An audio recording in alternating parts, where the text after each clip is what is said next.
In October of 2017, a strange visitor was spotted in our solar system. It was unlike anything ever observed from Earth. Called by the Hawaiian name ʻOumuamua, this object continues to baffle scientists.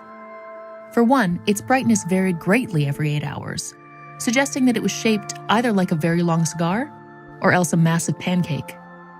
Space telescopes did not detect any heat or gases coming off the object, so to this day, no one can say for sure why it deviated from its expected trajectory and actually sped up as it was moving away from the sun.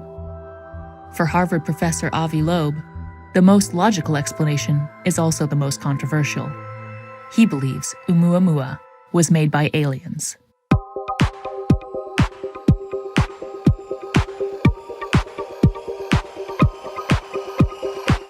I am very thrilled to be speaking with Avi Loeb. He is the Frank B. Bard Jr. Professor of Science at Harvard University and also the author of a new book, Extraterrestrial.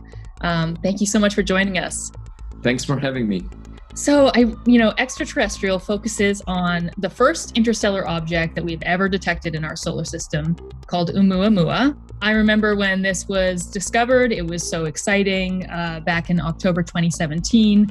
It was short-lived. It kind of went out of the solar system fairly quickly, but it was just, totally unprecedented. And the more we learned about it, the more weird this object seemed to be. So if it has an alien origin, if it is an artificial piece of technology, what type of technology do you think it most likely is?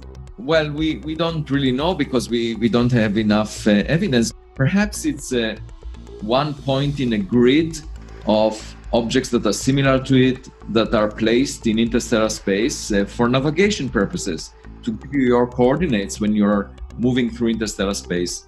That's one possibility. Another one is that it's a relay station for communication. Instead of sending a very powerful signal, just like we do on Earth, you can transmit the signal from one station to another. And this is one of the stations along the way. Another possibility is that it's a probe. I find it hard to believe that anyone is spying on us because it took this object more than 10,000 years to cross the solar system. And 10,000 years ago, we weren't that interesting. I would argue that even now, we're not that interesting. Perhaps in the future, we'll be more interesting. The other most likely option is that it's just space trash. We sent out Voyager 1, Voyager 2, New Horizons. In 1 billion years, they will become trash. They will not function anymore. And most objects in space are probably billions of years old. I wonder if you could talk a little bit about why we weren't able to get a little bit more high-resolution imagery. You mentioned it would be ideal, of course, to be able to launch a camera, or, if next time this happens, maybe launch a probe of some kind that could interact with such an object. But what were we studying ʻOumuamua with, and why did it give us kind of just a very brief sketch of these properties? The key in doing science is to get as much evidence as possible because it can guide you, and sometimes nature's imagination is greater than ours. So as scientists, we really want the most data possible. And the worst one can do as a scientist is to say, I know the answer in advance, I don't need any evidence. That was true in the days of Galileo, when the philosophers knew that the sun moves around the earth, and they didn't want to look through Galileo's telescope. And by that, they maintained their ignorance, and they put Galileo in house arrest. The earth continued to move around the sun, as Galileo was arguing. Reality doesn't care whether we ignore it or not. And so we really want as much evidence as possible and not to rely on prejudice, not to say, it's never aliens, it's always rocks. Because that would resemble a caveman that is used to playing with rocks, and when presented with a cell phone, would argue that the cell phone is just a shiny rock. We don't want to be that caveman. In his new book, Extraterrestrial, Professor Loeb takes a confrontational stance with his fellow astrophysicists. He accuses them of being too narrow-minded to consider the theory that ʻOumuamua is an object designed and built by another intelligent form of life in the cosmos.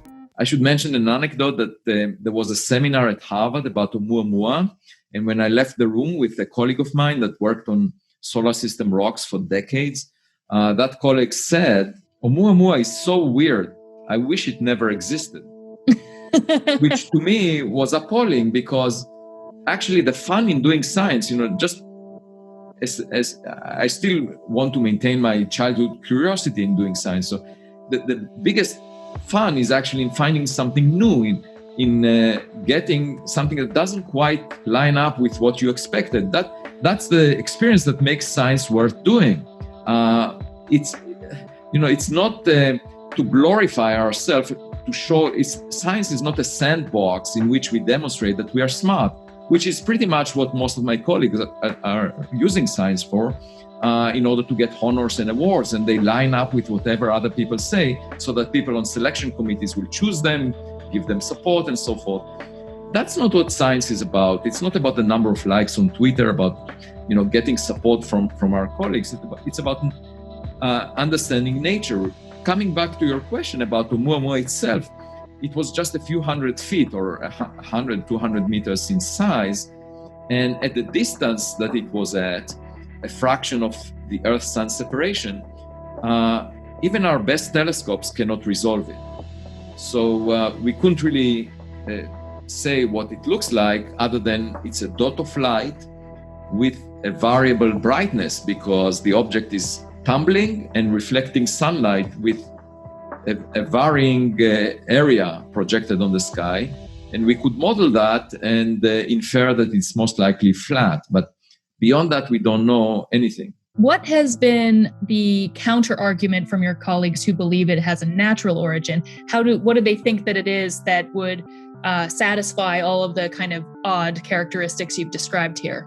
One suggestion was it's a hydrogen iceberg, frozen hydrogen, so that when it evaporates, you don't see the hydrogen, it's transparent, you still get cometary activity. The only problem is, well, first, we haven't seen hydrogen icebergs before.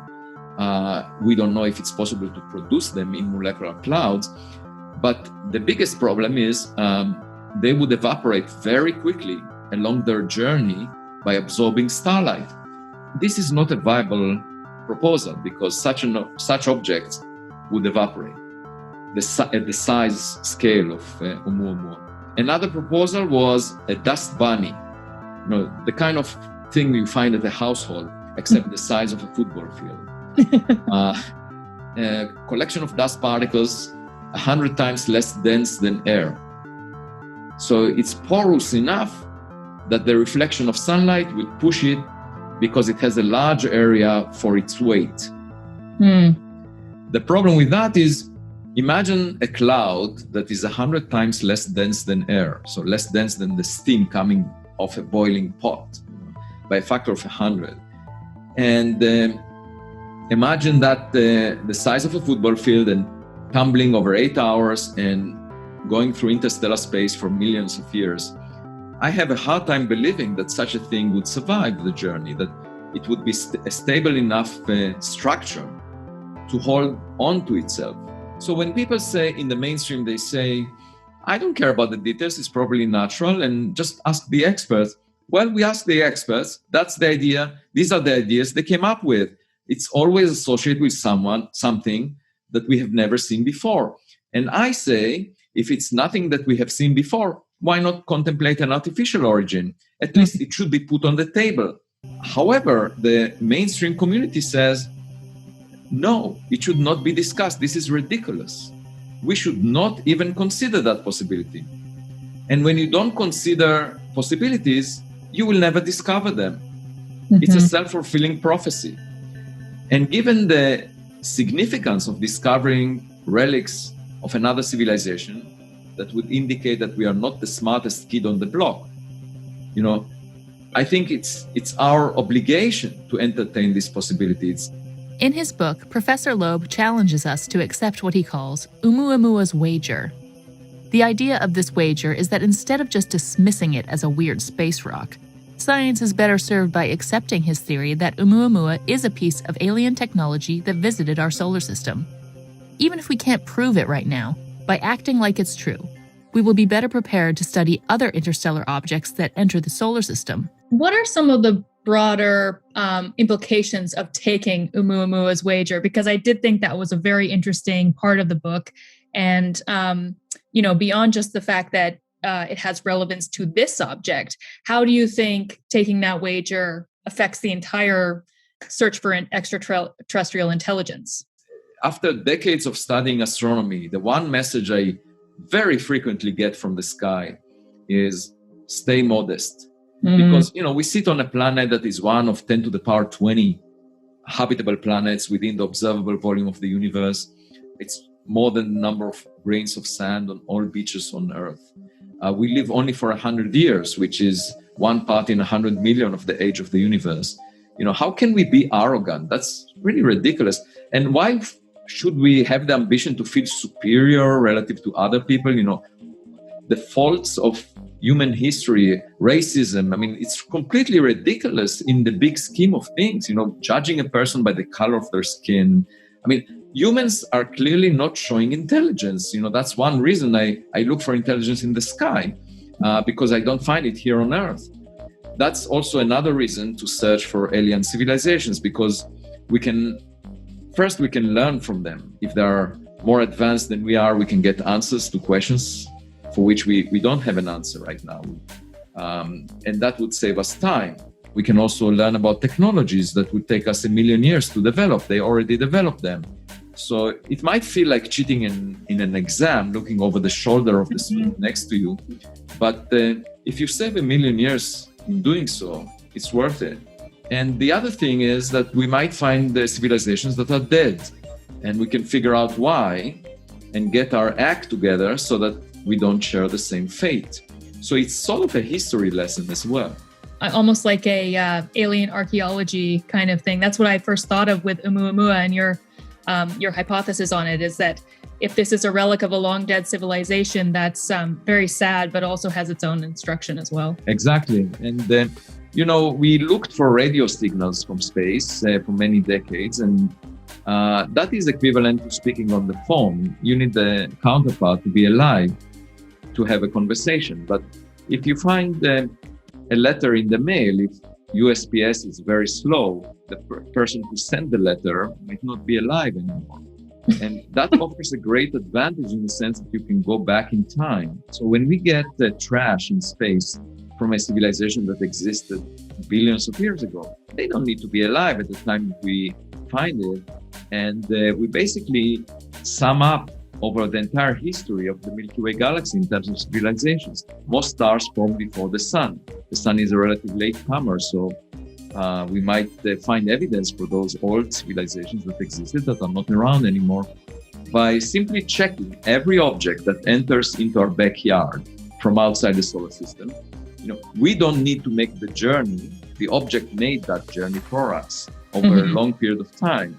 And we just need to search our backyard for all these relics, for all these things that do not quite look like a comet or an asteroid, for all those things that make my colleagues say, I wish they never existed.